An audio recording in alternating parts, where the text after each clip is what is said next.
everybody, this is Marie and I wanted to just share a video on how to make masks at home for healthcare providers.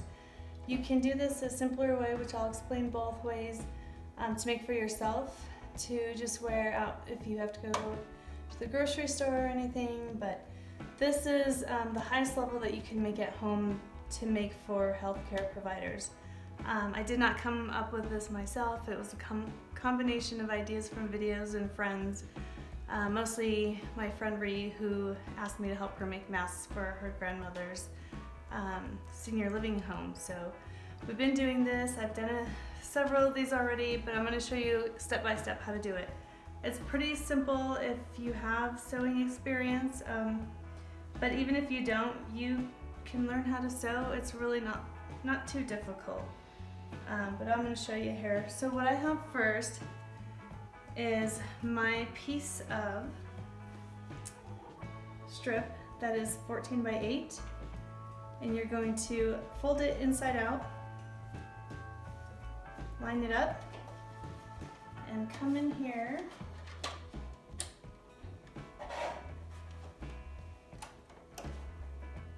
and I have my stitch on a length of 3 and on a straight stitch. So you go forward, back stitch,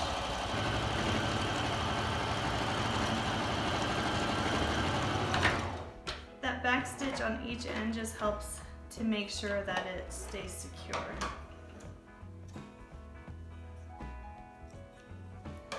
So we'll take this, turn it inside out,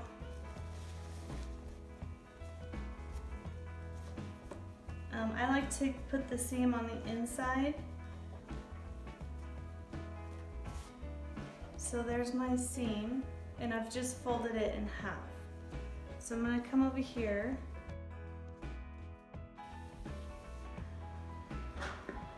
So I'm going to use my steam iron to just flatten this out so it's easier to work with.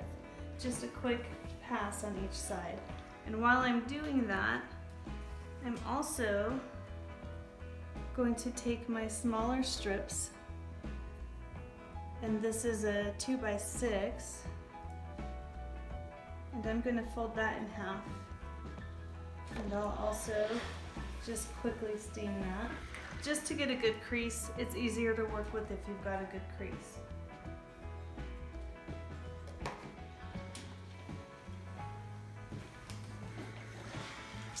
So back to our sewing machine, we're going to take our vacuum bag liner and our surgical gown liner. If you don't have access to a surgical gown, you can research other non-permeable or waterproof materials. Just make sure they're breathable as well, because we're going to have several layers here already. So I'm just going to stitch these together, and as you can see, the surgical gown is just a little bit wider than the vacuum bag. And this can be a real quick stitch. I don't back stitch on this one, I just get through it.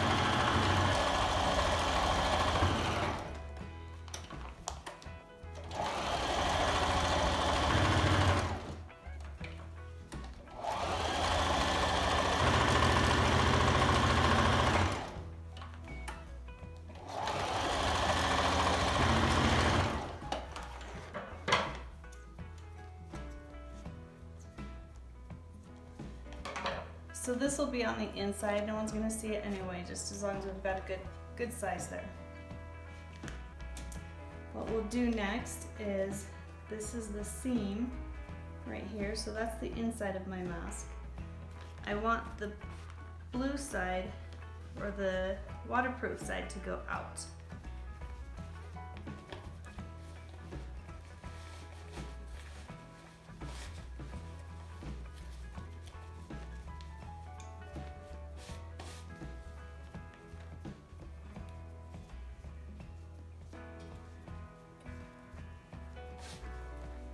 Alright, now what we're going to do is we're going to flip it over, and I'm going to take a crease here on the front, and then a short crease behind it. So kind of like a step, you're gonna step your creases. So you're gonna do one long one, and then one short one.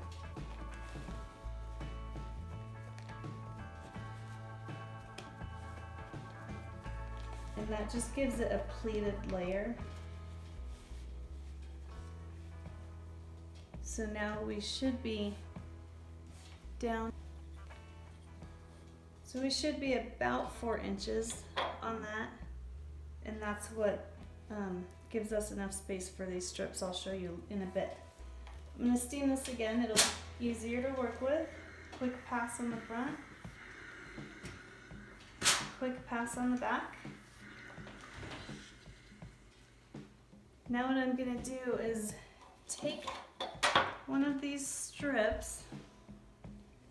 So you're gonna take your strip, find the front of your mask. So this is the front of my mask. I'm gonna put it front side down. And the strip is going to go this way. Put that there. You're gonna fold your strip over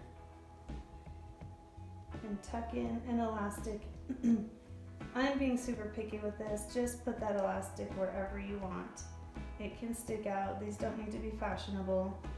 Just make sure you've got it tucked in so my elastic comes all the way to the edge of that strip. Now I'm gonna bring this over to my sewing machine.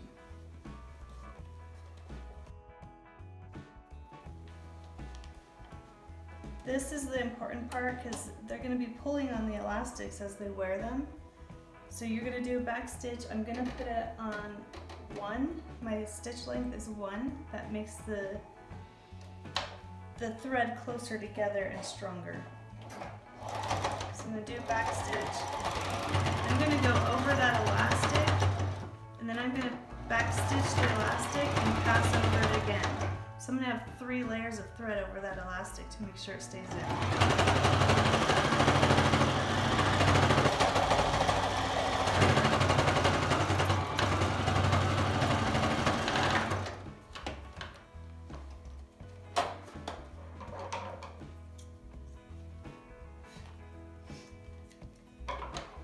Okay, before I do the other side, this is the front of my mask.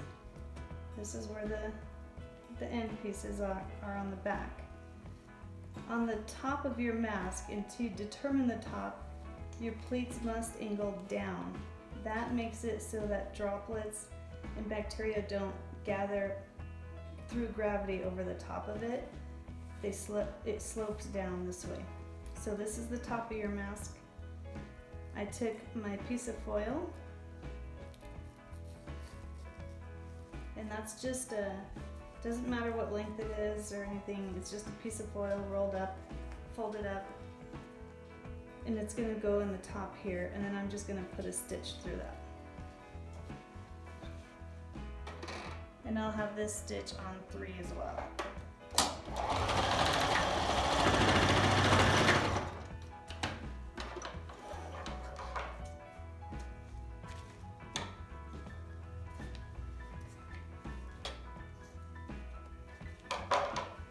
So what that does is it allows the person wearing it to bend this around their nose so nothing gets into any gaps. Now we can take our other strip, find the front, which is this, and again, it's going to be the open side out.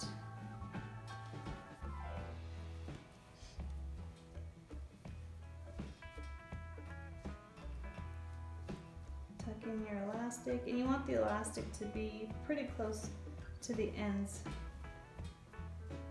What that does is it holds the top and the bottom close to the face so nothing can get in or out. And again, we're going to stitch this.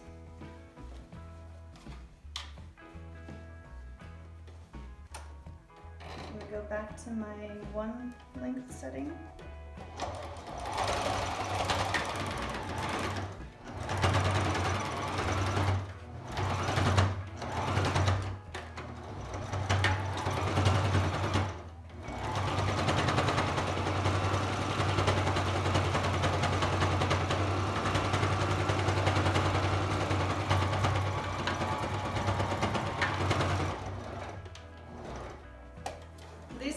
can get pretty thick, so if you can use a heavy duty needle on your machine, that would be best. I learned that the hard way. I broke 2 needles before I figured it out. Alright, so now we're going to go back to this. We're going to fold those strips over.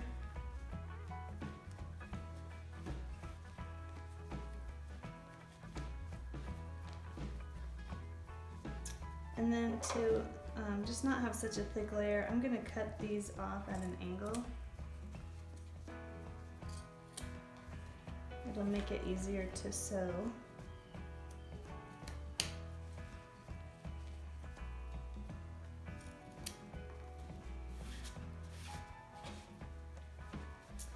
And then on my machine, I'm going to fold this over and put one last stitch.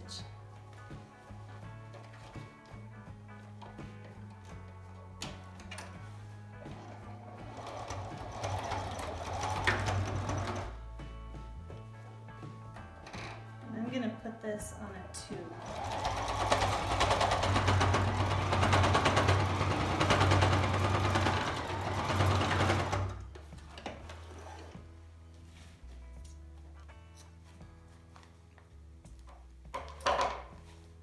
Same thing on the other side.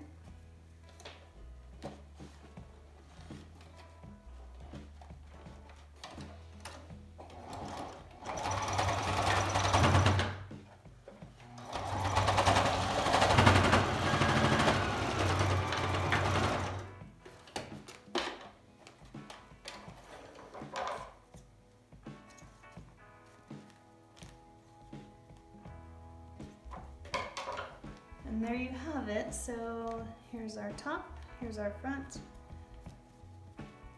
there's the back side, and it'll stretch open to put it on with the ear loops. I'm not going to put it on my face for demonstration because I don't want to contaminate it. Last step I'm going to do is I'm going to steam it on both sides, and I'm going to put it in a paper bag. I'm being careful not to touch the inside of this paper bag because I want it to be clean.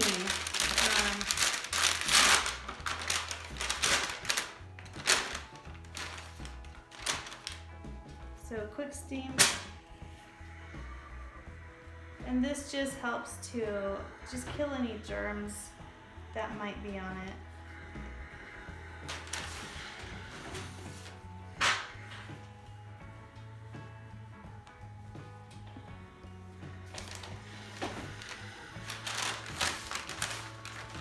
When I did a whole bunch of these before, I just wore a plastic sandwich baggie over my hand to put it in here. So now that has been steamed and untouched. Doesn't have any of my germs on it, hopefully.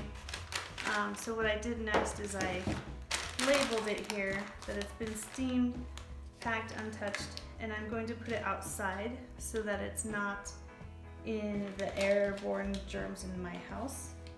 And then I just labeled when I did it and when it's finished. I put 5 p.m. That should be when I'll finish some more masks by the end of the day today in Colorado time. So I'll put this outside somewhere safe, and it should stay outside at least for 3 days before anyone uses it. And there you go. So I hope that this was helpful. I hope that you could use this idea. Take care, be safe, stay home, and can't wait to see everyone in person